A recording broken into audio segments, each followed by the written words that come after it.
안녕하세요. 혹시 정보가 너무 많아서 머리가 터질 것 같다고 느낀 적 없으신가요? 오늘은요, 바로 그 넘쳐나는 정보들을 단순한 골칫거리가 아니라 여러분만의 강력한 지적 자산으로 확 바꾸는 법에 대해 이야기해 볼 겁니다. 아주 강력하면서도 간단한 4단계 시스템, 그 비밀을 같이 파헤쳐 보시죠. 이런 경험 다들 한 번쯤 있으실 거예요. 아, 이거 나중에 꼭 읽어봐야지 하고 저장해둔 기사는 수십 개인데 막상 열어본 건 거의 없고요.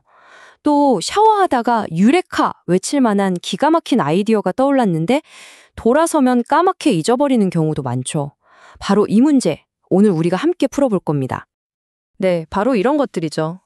끝없이 스크랩은 하는데 정작 내 것이 되지는 않고 분명히 뭔가 대단한 걸 적어둔 것 같은데 나중에 보면 거의 암호문 수준인 메모들.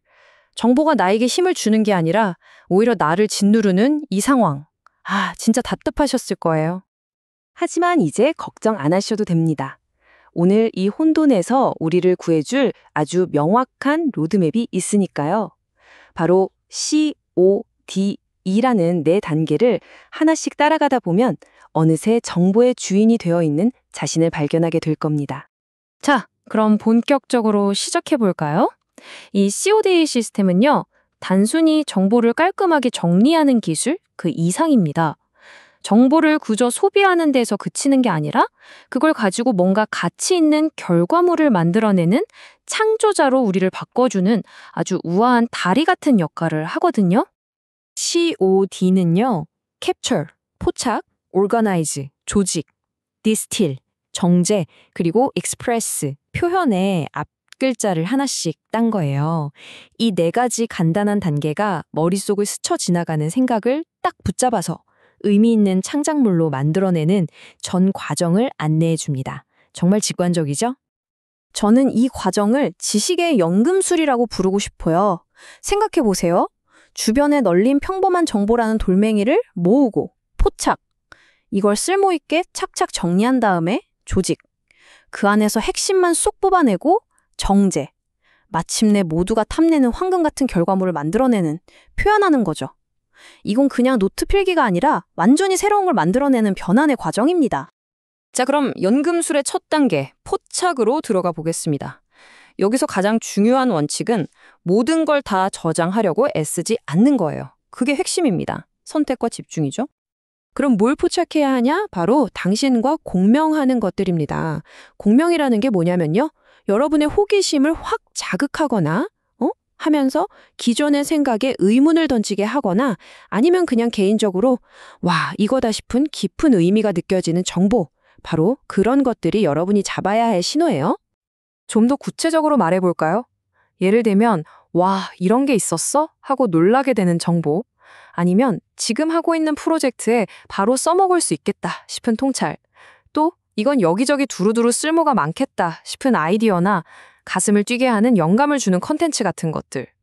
이런 것들이 바로 여러분의 공명 신호입니다. 좋습니다.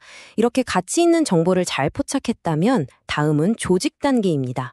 여기서 어떻게 정리하느냐에 따라 그 정보가 미래의 든든한 자산이 될 수도 있고 아니면 그냥 디지털 쓰레기 더미에 묻힐 수도 있어요. 이 표가 핵심적인 차이를 아주 잘 보여주죠. 보통 우리는 정보를 도서관처럼 역사, 과학 같은 주제별로 분류하잖아요. 하지만 COD 방식은 좀 다릅니다. 작업실처럼 실행 가능성을 맨 앞에 둬요. 그러니까 질문 자체가 달라지는 겁니다.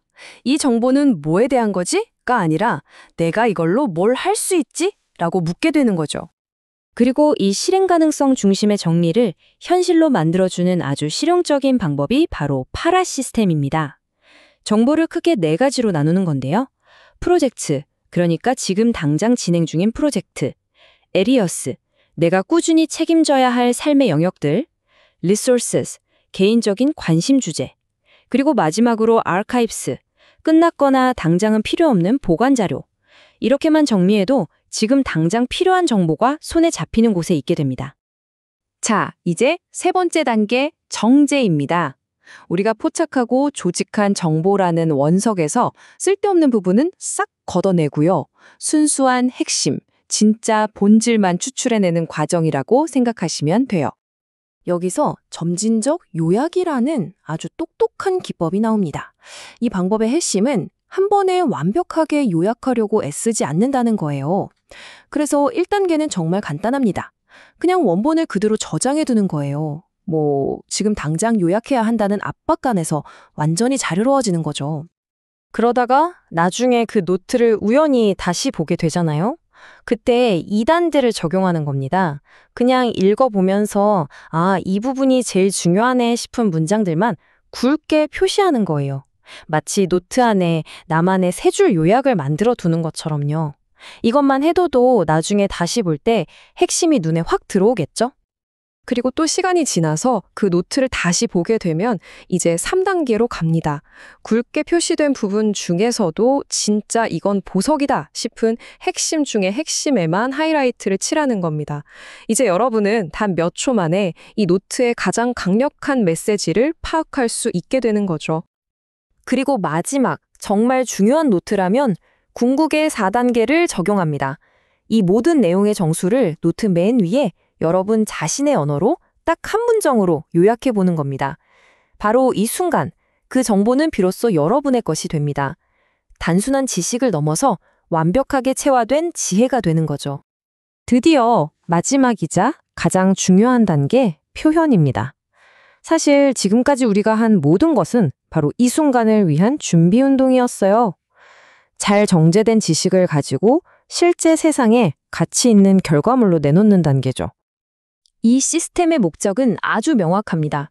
지식을 그저 쌓아두기만 하는 디지털 다람쥐가 되자는 게 아니에요. 사용되지 않는 지식은 아무런 가치가 없으니까요. 쓰는 것, 그것이 전부입니다. 표현 단계의 가장 큰 선물은 바로 이겁니다. 더 이상 하얀 빈 페이지 앞에서 막막해할 필요가 없다는 것. 블로그 글을 쓰든 발표 자료를 만들든 여러분의 두 번째 뇌 안에는 이미 수많은 재료들이 준비되어 있습니다. 여러분은 그저 레고 블록처럼 그것들을 조립하고 연결하고 부족한 부분을 채워 넣기만 하면 되는 거죠. 그리고 CODA는 한 번으로 끝나는 과정이 아니에요. 스스로를 계속 강화시키는 선순환 구조를 가지고 있습니다. 뭔가를 표현하고 나면 새로운 궁금증이 생기고 그 궁금증은 다시 새로운 정보를 포착하게 만들죠. 이 사이클이 계속 반복될수록 여러분의 지식은 점점 더 단단하고 강력해집니다. 바로 이것이 CODE 시스템이 가진 최종적인 힘입니다. 단순히 정보를 관리하는 걸 넘어서 여러분의 지적 자본에 투자하고 시간이 지날수록 그 가치가 눈덩이처럼 불어나는 그런 복리 시스템을 만드는 겁니다. 이제 여러분의 지식은 더 이상 흩어진 정보 조각이 아닙니다. 무엇이든 만들어낼 수 있는 아주 강력한 자산이 되었습니다. 자, 그렇다면 이제 질문은 하나입니다. 여러분은 그 멋진 자산으로 무엇을 만들어 보시겠습니까?